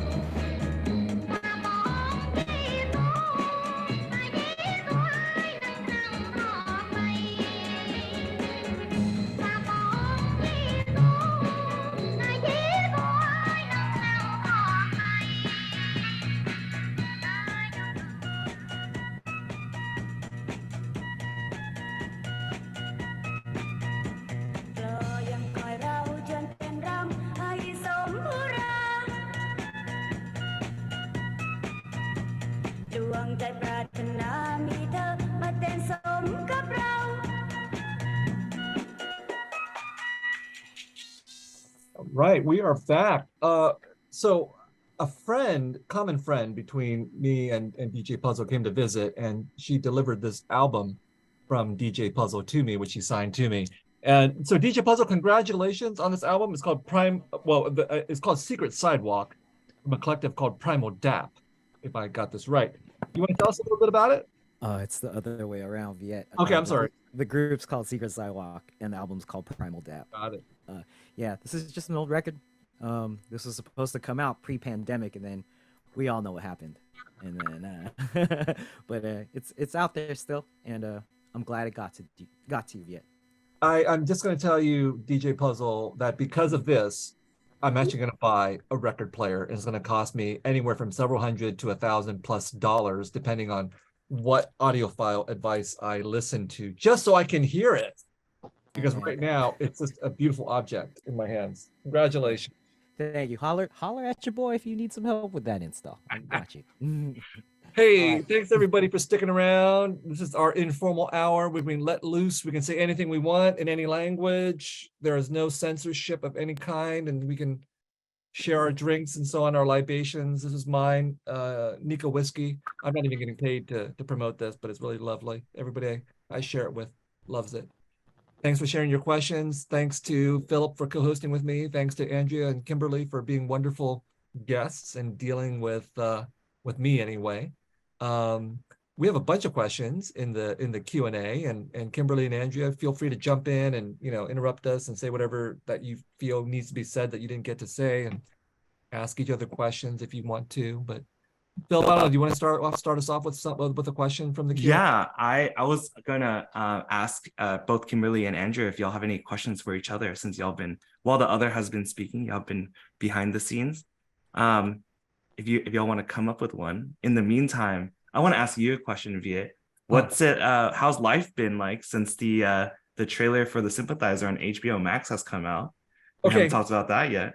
Oh yeah. So one term that I coined is narrative plenitude, which means that that's a time when we have so many stories about us that we don't have to like freak out about any one story. And in our conversation with Andrea and with Kimberly too, I think we were touching on that. Like, oh my God, 30 years ago, if you had a Vietnamese cookbook, everybody would be on your case because you didn't do this thing or that thing with your food. And if you were the first Vietnamese-American poet, people are like, well, you didn't say this, you didn't say that. So I just want to shout out to the fact that we actually have a couple of other Vietnamese voices out there in our audience, and probably more, but we have Joshua Nguyen, who's been contributing to the comments, and we've had Joshua on this show. Joshua is a poet and the author of Come Clean. Thanks so much, Joshua, for being here. And we also have Kathy Minbach, who was here just like the last episode, I believe. And she is the entrepreneur behind Caram, which is a Vietnamese fashion brand, really beautiful clothing, which would not make me look good, but that's my problem, I think, personally, So, but it's beautiful fashion, and it makes other people look fantastic. I'm going to get it from my partner. So we have so many voices that are represented even in our previous guests and in our attendees. So for me, there is a TV series being made from my novel, The Sympathizer. And I think they're wrapping up. They might be on their final week of shooting in Thailand. They spent several months in LA shooting it. Now they're in Thailand. Maybe someone can drop the link to YouTube where you can see the Sympathizer teaser trailer, because they shot enough material. They did a teaser trailer, which I'm biased, but I think it looks pretty cool. It's being done by A24 and HBO, and people have been coming up to me, including my own students, saying, "Oh my God, it looks good." So that's exciting, right? And hopefully, if the TV series looks as good as the trailer, I think we should be in a good place. Around what episode do you have a cameo? Just real quick. I think I might be in episode 2. Episode 1 is the fall of Saigon. Episode 2 is when they actually get to LA, and there's a scene in a Chinatown restaurant that was really shot in LA Chinatown, and everybody has their photograph taken, and I'm the photographer. So if they don't cut me out, I'm the photographer. I'm there for like 2 seconds. And I was told that John le Carré, whose novel Little Drummer Girl was adopted, but also by Park Chan-wook, the same director, that it took him 20 takes to get his cameo. It took me 3 takes to get mine. So, ooh, the natural actor. Yeah. Well, it's really incredible that we have this sort of space to build community. Like it really does feel a community, even though we're on Zoom. DJ Puzzle back there, we've been scheming for a long time to try and bring this the Accented show into a public space, an in-person space, which we will eventually try and do, right? But before we get there, Kat Chuang has a question, and I know both Kimberly, you're based out of New York. Andrew, I know you have a Vietnamese NYC food tour coming up with some chefs, right, to celebrate the release of your book. They ask, are there any Viet-American cultural hubs in NYC they would love to connect? And I kind of following up from that, like how is it that y'all build community or have been able to find community or be in community through your work? I'll start with Kimberly. Or yeah, Kimberly, that's all right. Yeah, as far as like Vietnamese culture communities in New York City, I do feel like we're a little bit spread out. They're like really tiny, like enclaves, but there's not really like there's not a central like place for all of us. There's no like little Saigon. But as far as like building community, I feel like I am really social media like savvy, especially during pandemic. It was a really great time for me to get online and connect with people and to chat with people and to hear about their experiences. I do find most of my community online nowadays, and I love the internet. It's brought me many great things.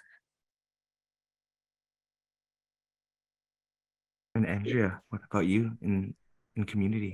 It's food, man. You know, Kimberly's absolutely right. There in New York City, the Vietnamese community is spread out, but you can like, you know, pick a particular restaurant or a bunch of restaurants and become a regular, you know, and like get to meet those people. And they have networks that you can like plug into and support those businesses.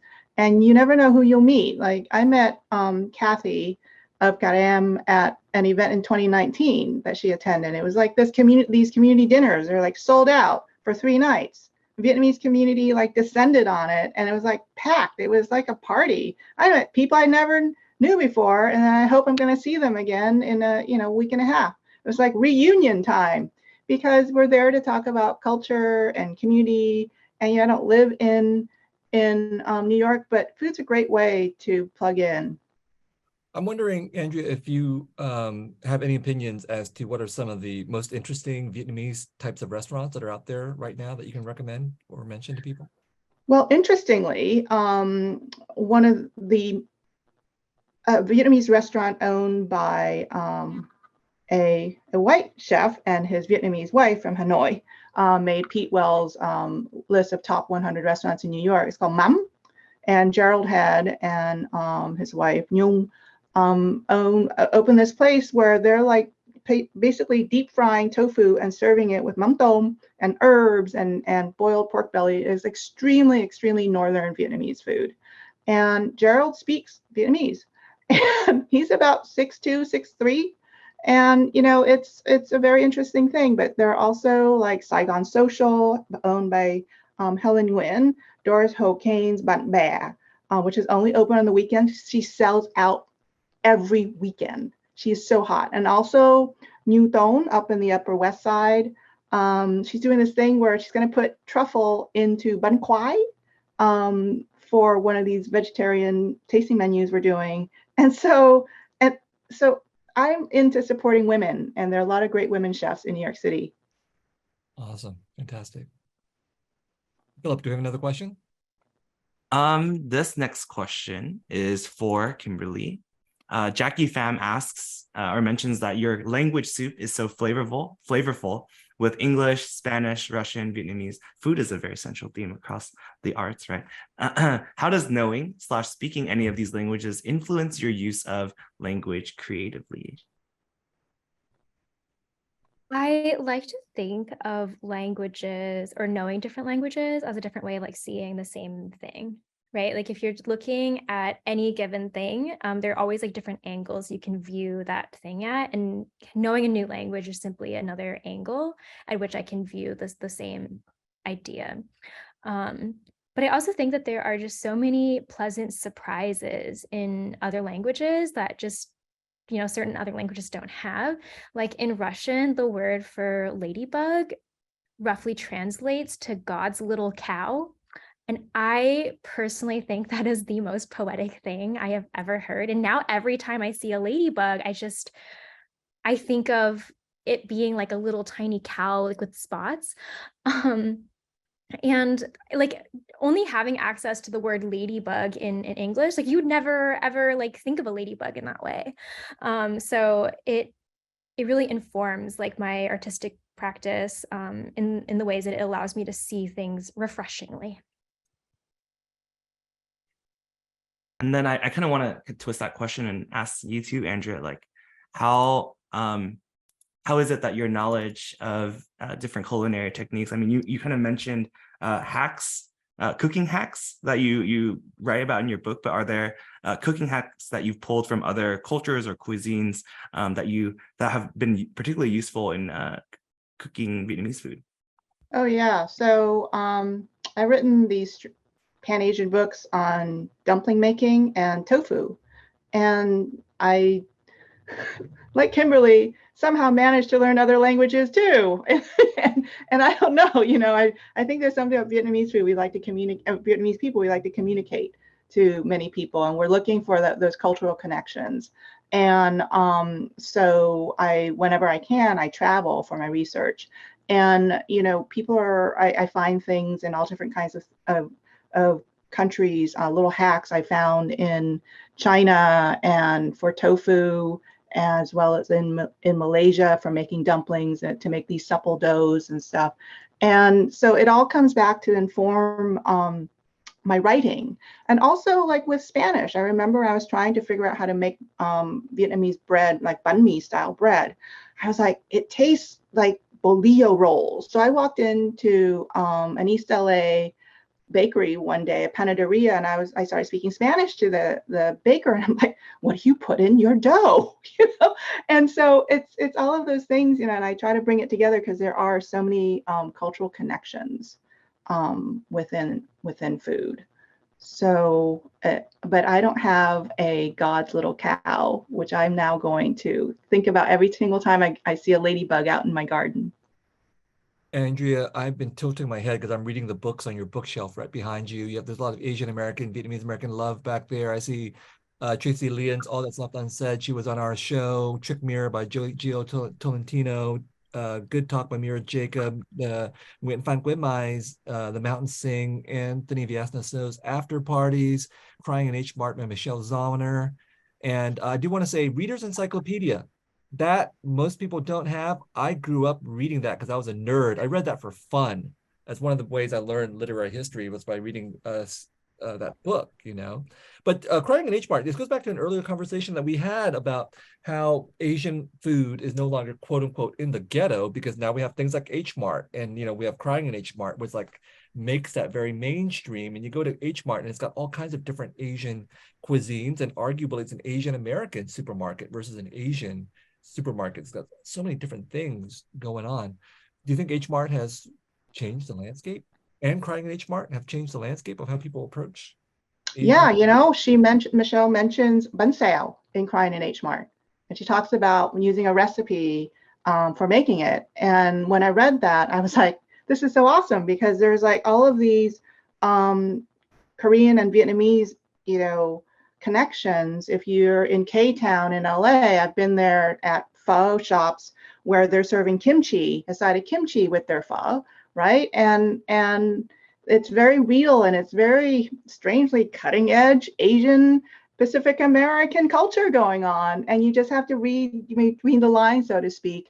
But H Mart, these Pan-Asian markets like H Mart and Ranch 99 bring things together. I think H Mart does a better job than Ranch 99 because it's much more Pan-Asian. But what is actually super exciting to me is when I go to the South or parts of the upper Midwest to what are called international markets. There's one in Atlanta. If anybody y'all are out in Atlanta, like Buford Highway, I love the Buford Highway Farmers Market because I feel like I'm home there. You can get pandan there, for example, that looks like feather dusters that you would buy in Vietnam. And it's just all this wonderful stuff. You can get like la lot, wild pepper leaf like crazy, and people are just using it left and right. And you can get, go to an aisle that says like Russian, desserts or something like that. And it's like hyper specific, and that's representative of America. And it does change things. It allows people to experience different cultures. I do have to tell you though, Viet, that I sometimes worry though that those kinds of experiences dilute like more hardcore experiences. So I always tell people, there's a difference between going to a Pan-Asian market that has everything versus to a hardcore Little Saigon market. Well, that was how I grew up. My parents had a store called the Saigon Mui, And I just wrote a memoir, and one of the things that I discovered was that the San Jose Mercury News had actually written about my parents' market in 1982 or so, because my brother had graduated valedictorian of his high school. So they came and they looked at the supermarket and they called it a little mini mall, And I was like, wow, that cast the whole experience in a totally different light for me. But it was a very Vietnamese place because this is, the odors, very Vietnamese, right? And the food was very, very Vietnamese. This is long before any of this stuff was fashionable. So I didn't think it was fashionable in any way at all. And one of the questions I wanted to ask you was, we talk a lot about Vietnamese cuisine as having certain kinds of recognizable dishes.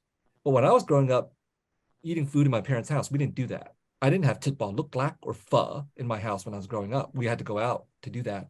My parents were working 12 to 14-hour days. They didn't have time to come home and make a fancy meal. They just boiled stuff, boiled intestine, boiled heart, boiled liver, boiled tongue. And then we had like really diluted nước mắm. So that was our nước chấm, was just like really watery nước mắm.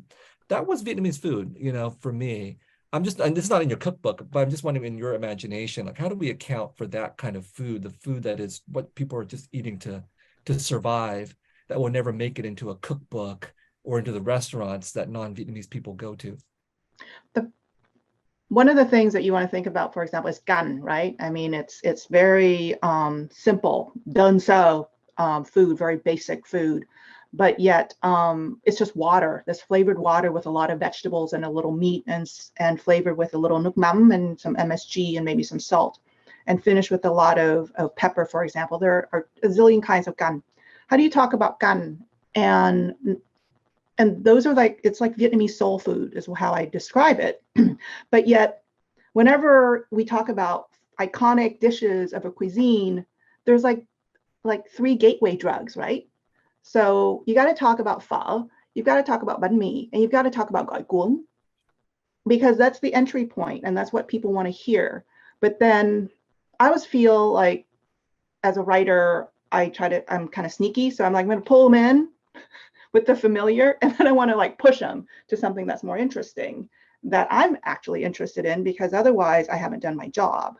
So your boiled intestines dipped in fish sauce, and then I think about the boiled pork that my mom and dad and I used to have, that we'd have with diluted nước mắm and a little sugar, and that was this quintessential food that they shared with me after my siblings left for college. And it was this very simple food, and it was their food. And so I think that a memoir is a good place for that. I think that having conversations about it, because it's if I'm writing a cookbook, I have to choose what I use that real estate for. And so if I can slide, in the new book, there's something about mui mè in there. And I was like, I'm going to take 2 pages for mui mè, sesame salt, because that's just hardcore Vietnamese food, and Bon Appetit magazine picked it up. And I was like, I'm so happy. But I couched it as magical sesame salt, because I was like, what does it do for me? How does it make me feel like I'm Vietnamese? And so, I think that in order to convey those experiences, we have to choose our words wisely, and we have to do some marketing, and we have to keep talking about them. Well, one of the great things is you've written 7 cookbooks, so you can really delve deep into the layers that we're talking about. So it's not just the 3 gateways that you're talking about. You can delve deep. Next question is going to be for Kimberly, but I just want to end with an anecdote, which is, I'm teaching a Vietnam war class. And my students interview survivors, and some of them talk about 1978, 1979, and how the only things they could eat were manioc, cassava. And then my dad, I remember him a couple of times just boiling manioc and eating it with a smile. And this is terrible stuff, but it brings back whatever memories for him of that particular time. So one day I want to see a subsistence cookbook, what people were just they had to live on this kind of stuff, and it just brings up a different idea of cuisine than what we're going to serve in the restaurants. Okay, Philip, do you have a question for Kimberly?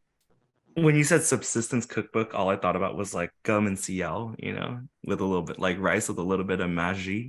But for Kimberly, David Meyer has a couple of questions. One is, I noticed that there are a substantial number of scientific ideas in your poems, including the one you read to us this evening on ions, etc. Is it deliberate, or does it just come out of your educational background and ways of thinking about the world? And then a follow-up is, or that's part one. I don't know if you can see it in the Q&A box too, Kimberly. And then the other question is on tracing colonial violence through etymology, and whether you are informed by R.F. Kuang's Babel. Okay, I'll start with the scientific one. Yeah, I feel like in college, I really kind of meandered a lot. I almost became a math major at some point. I took an earth science class, but the problem and the reason why like I did not major in the sciences is because I felt like the way that we have set up education in America is so cutthroat that it just took all of the joy out of learning about these things. Like I didn't want to go to the class and try to compete with all of these other like hardcore competitive kids for like the 3 A's that they were allowed to give in the class. Like I just wanted to come and I just wanted to know things. The best part about being an adult is and not in college anymore is you can just read and know things. You can take a little bit of that joy back. So part of the scientific things are just based upon my own interests or my own research at the time. And I was really obsessed with the idea of quantum entanglement at the time that I was writing this manuscript, which is, it comes from quantum physics. It's the idea that the same thing can exist in two states simultaneously, which kind of gives like way for the idea of like multiple dimensions and like things like that. So I was really interested and really latched onto that idea. As far as being informed by R.F. Kuang's Babel, I wouldn't say that I was directly informed, but I do feel that, you know, all of Asian American literature, whether we intend it or not, is kind of in conversation with one another. And also more broadly, all of literature is in conversation with one another. And so like, I'm sure somewhere within my literary lineage of the things that I have read or the things that I have researched, there is like probably a thread that would take me back to R.F. Kuang's Babel. We never got to ask Andrea the question about the making of her cookbooks, like how long does it take? Because you have to come up with the recipes, and I assume you have to test the recipes, and you got to take the pictures, and you got to write the text. It seems like it's a very complicated multimedia collaborative kind of process. Maybe you can lead us through what it was for the last book. Sure. If you're fast, it takes 2 years to make a cookbook. But basically, you want to back it up. It takes about a year to produce the book, in the sense that it's editing, photography, layout design, proofs, moving stuff around, and then shipping it off to be printed. And the printing process takes about 4 to 6 months before it's like ready. So I always like think 1 year out. So if you're really super duper fast, you can you can do, some people like do something in 6 months. I'd never do that. I've done things like, you'll see me like every 2 years, every 3 years, mostly is more sane. This time it was 4 years because I didn't want the book to come out during the pandemic, because I like to see people and tour and stuff. But the testing process, what happens is you come up with your curated recipe list, and then you start making these recipes, and every single one of them needs to be tested by someone else other than you, because they must work at home. And then you incorporate that feedback and put together your manuscript, and then people start taking things apart. And so if you're talking about a book that has language in it, for example, diacritics move, and then if something isn't put back, like in Vietnamese, I'm like really the only person on my team that can proofread it. And then the other thing about cookbooks is that it's like an integrated puzzle piece. So all the measurements need to pretty much line up, and people can go in there, copy editors, designers, they're inputting changes, trying to help you polish. And sometimes ingredients measurements are wrong when they go to print. And the person that's going to get all the blame for that is the author. And so it's really a messy thing because it is like this instruction manual. That's what there's nothing romantic about it, you guys. That's what a cookbook is. And so there are all these moving parts, and there are things that wake me up in the middle of the night that I worry about because I don't want those moving parts to be moving too much before we hit send. And recipes in print is pretty much forever. It's not like the internet. So when people say to me, why do we need cookbooks? All these recipes are online. I'm like, well, because the stuff that's in a good printed book has been vetted. We've also got a question, and we are wrapping up really, really soon, from Jackie on, for the poems and recipes that are cut out of the final manuscript, where do they go? Like, do they exist in a limbo that you hope to find space for in the future, or are they retired? Maybe that also can apply to, well, both Andrea and Kimberly, but also Viet, any memories in your memoir that you don't include, right? Pass it to Andrea to start off this one on recipes that get cut out, and then we'll. Boy, I always overproduce, and then we cut stuff that, for example, there was this egg coffee recipe that got cut out of like 2 books before it finally made it to the most recent book.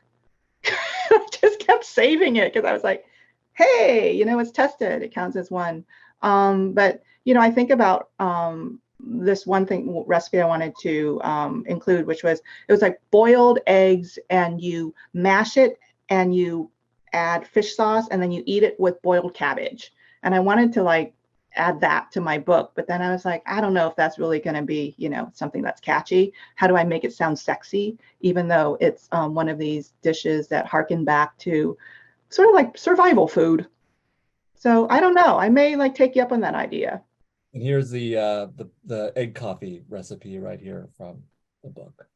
Really great. Good. All right. Kimberly, on poems that don't make it to the final manuscript. Yeah, this actually happens very frequently because, I'm writing poems about all these different things, but the theme of my book was like space and time and things like that. And I had a bunch of poems that were about like body and thinking about like trauma and its relationship to the physical body. Jericho Brown has this, or said at AWP this year, if you don't write multiple poems about the same thing, you don't have a book. And so I really take these like one-off poems, and I think about how I can shape a manuscript around these poems. So they don't get retired forever. I don't lose them. They just sit on the bench for a while, and then eventually they'll get called to play. Viet, I can't things that don't make it. I can't say that anything I ever cut out as a story or as a section of a novel has ever deserved to see the light of day again. So they've been cut out for good reasons. And I look back sometimes trying to see if I can use them again. And generally, no, they're just embarrassing. So sometimes things being cut out is all right. Nice. I think that takes us to time. Sorry, there are some questions that we're not able to get to tonight, but if anything, follow up with us in email, and we'll try to get them to the guests if you want them. If you are still looking for insights. Oh my gosh, it's like getting late and this Hennessy is kicking in. But just wanted to thank our guests for joining us today, to thank my co-host Viet, and to all of y'all who've stayed through the end to be a part of this conversation. I think it's really beautiful how we're able to engage and entangle in each other's fate, to have these sorts of conversations in community, and that's really beautiful. This hasn't come up as a question in the past to kind of wrap us on up, but if y'all could be dependent on how you're feeling right now, if you could be any Asian snack, what would you be and why? Snack or beverage. I'm just going to add that. Usually we say snack, but if any Asian snack or beverage, what would you be and why? And I'm going to start with DJ Puzzle, if you could take us on out. I would be I would be a chocolate chip cookie with salt on it. That's what I would be. Yeah, mad simping, but just keeping it chill. Yeah. I popcorn. We'll go with Kim. Popcorn Kim.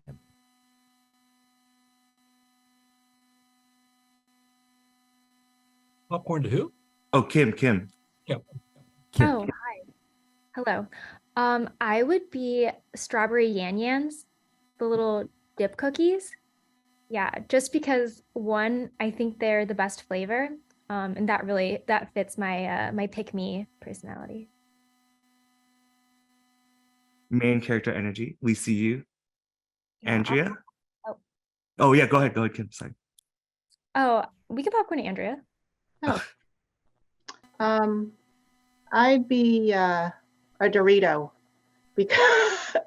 because I don't eat them that often, but when I do, I just love how like the salt gets really crusty on my lips. I'd also be top ramen because I like to dip the uncooked noodles into the seasoning packet, and they're both loaded with MSG. Nice. Wait, Kim, were you about to share a beverage just before I? No, I Okay. can't think of any beverages right now. Before I pass it to you, Viet, to close on out, I would beat these Blackpink Oreos because I missed them last weekend at their Coachella set. So sometime in the future. By the way, your sweatshirt says beets, blunts, and banh mi. All right. Shout outs All right. to 420. All right. Where do you We get didn't that? talk about it during the radio. Where do you get that sweatshirt? It's from one of the homies. They were printing out these sweatshirts. Okay. I'll send you the link. Yeah, it's perfect for you. So am I the last one? Am I the last one? Yes. Okay, so Julie Jun in the comments says dried squid. She only sent it to the host and panelists, but she said dried squid. I would be stuffed squid. Because after the sympathizers, so many people have said, we can't eat stuffed squid anymore. So I would last longer. Yeah. All the rest of you would be eaten or drunk right away because you're so tasty. But stuffed squid, apparently, an acquired taste. And that apparently is going to make it into the TV series. And that's how we're ending the show tonight, y'all. Thank you. Thanks everyone for joining. Thank you again, Andrea and Kimberly and DJ Puzzle and all the behind the scenes folks, Annika and Frederick, for an amazing show. Good night, everyone. Happy 420. See you next time. Thank you.